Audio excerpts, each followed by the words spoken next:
A young man was fatally mauled by a white tiger at the New Delhi Zoo on Tuesday after he fell into a ditch in the animal's enclosure and was unable to climb out to safety, witnesses said.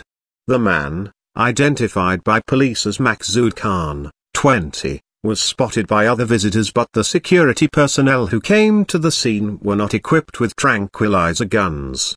Anil Kumar, a spokesman for the police, said Khan was in the enclosure at the National Zoological Park for 10 minutes before he was killed.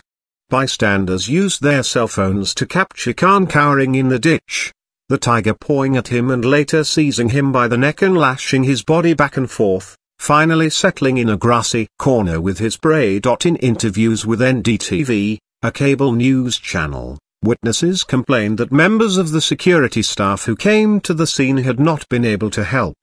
The initial first response team was one guard with a baton, said one woman who described the events on camera. Even after the guard came, they were focusing more on clearing the crowds than saving the man.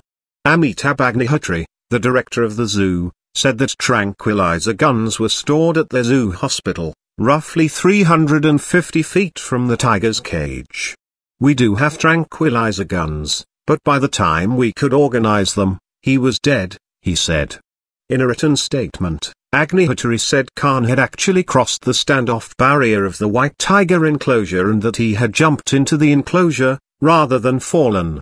The director said that the guard who had been posted there sounded an alarm and sent wireless SOS messages to other staff members. Employees tried to divert the attention of the tiger from the visitor but to no avail, he said. In his statement, Agnihotri said the enclosures of the zoo were absolutely safe. 3 years ago, a female tiger at the zoo jumped over a 12-foot fence into an adjacent enclosure, prompting officials to temporarily close the park. According to news reports, it took the staff 2 hours to tranquilize the tiger and put her back into a cage. Zoos in India are regulated by a federal agency, the Central Zoo Authority, but are typically under